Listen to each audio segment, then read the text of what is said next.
Hello बच्चों, कैसे हैं आप लोग। आशा है कि आप लोग अच्छे होंगे और अपनी पढ़ाई को अच्छी तरीके कर रहे होंगे। आज हम आपको भारतीय अर्थव्यवस्था का एक टॉपिक कर पढ़ा रहे हैं। कर कर आप लोग सभी लोग जानते हैं कि हमको कर देना पड़ता है। वर्तमान में गुड्स एंड सर्विसेज टैक्स का बोलबाला है। बहुत हम लोग सुनते हैं कि जीएसटी जीएसटी जीएसटी पे बड़ी मारा मारी रहती है और कहीं कहीं इसकी आलोचना होती है और कहीं कहीं इसकी तारीफ होती है। तो कर होता क्या है, मूल चीज आप जानिए। कर क्या होता है भाई। कर तो सभी पे लगता है। कर अगर नहीं लगेगा तो सरकार के पास पैसा नहीं आएगा, सरकार की आय नहीं होगी। जब सरकार की आय नहीं होगी, सरकार अपनी योजनाओं को कैसे लगाएगी, सड़कें कैसे बनेंगी, अस्पताल कैसे बनेंगे, स्कूल कैसे बनेंगे, एम्प्लॉयज को वेतन कैसे दिया जाएगा। तो कर का होना किसी भी अर्थव्यवस्था के लिए बहुत जरूरी है।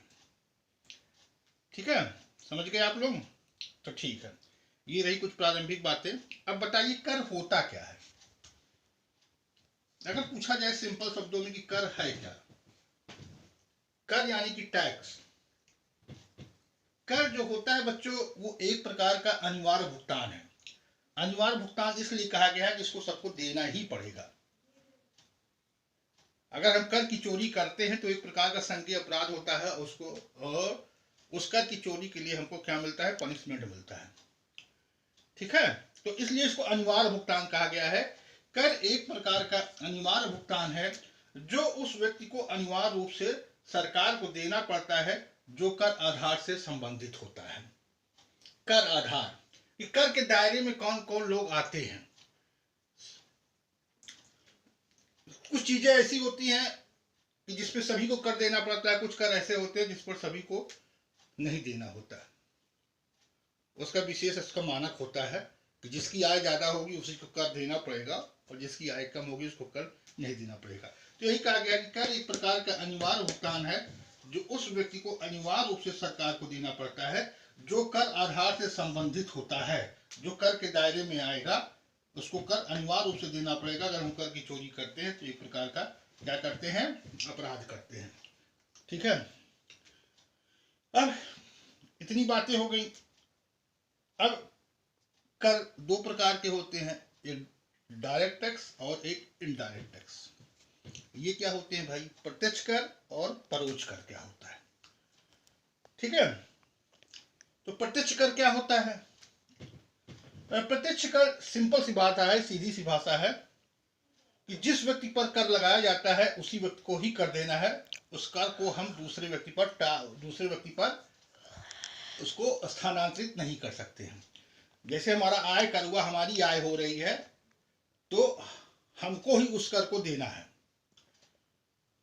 किसी दूसरे व्यक्ति पर उस कर को स्थानांतरित नहीं किया जा सकता। इसीलिए इसको हम कहते हैं प्रत्यक्ष कर। हम उन करों को प्रत्यक्ष कर कहते हैं जिनके मौद्रिक तथा वास्तविक बोझ अर्थात कर से उत्पन्न कराघात तथा करापात उसी वक्त पर पड़ते हैं जिनके ऊपर सरकार कर लगाती है। यहां बोझ नहीं होगा बच्चों, गलत हो गया है, यहां पे बोझ होगा।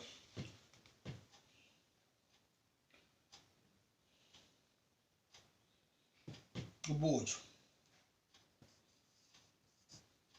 जिस व्यक्ति पे सरकार कर लगाएगी उसी व्यक्ति को कर देना पड़ेगा। हम कर को दूसरे व्यक्ति पर स्थानांतरित नहीं कर सकते हैं, इसी को हम प्रत्यक्ष कर कहते हैं। जबकि अप्रत्यक्ष कर तो देता कोई है और लेकिन उसका जो है स्थानांतरण दूसरे व्यक्ति पर हो जाता है। जैसे जीएसटी तो प्रत्यक्ष दे तो कोई रहा है लेकिन अंतिम रूप से उसको उपभोक्ता को ही देना पड़ता है।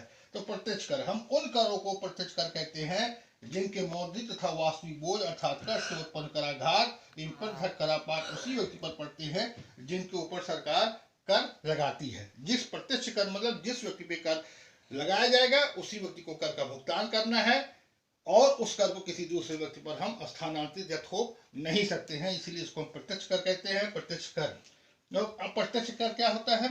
जिन करों के वास्तविक बोझ को विवर्तित किया जा सकता है उन्हें अप्रत्यक्ष कर कहते हैं। अर्थात इसका जो वास्तविक बोझ होता है वो किसी दूसरे व्यक्ति पे पड़ता है। जो व्यक्ति इस कर को देता है उस व्यक्ति पर उसका प्रभाव नहीं पड़ता, वो उसको दूसरे व्यक्ति पे स्थानांतरित कर दिया जाता है। अर्थात जो उस कर का बोझ होता है वो वास्तविक रूप से किसी और व्यक्ति पर पड़ता है। देने वाला कोई है और उसका बोझ होता है किसी और से लिया जाता है। जो व्यक्ति देगा वो वास्तविक रूप से दे नहीं रहा है, वो उसको किसी दूसरे व्यक्ति पर जो है स्थानांतरित कर दे रहा है, इसीलिए इसको अप्रत्यक्ष कर कहते हैं। जिन करों को वास्तविक बोझ को विवर्तित किया जा सकता है उन्हें अप्रत्यक्ष कर कहते हैं। ठीक है बच्चों, आज के लिए इतना भी, फिर नेक्स्ट टॉपिक हम और शुरू करते हैं।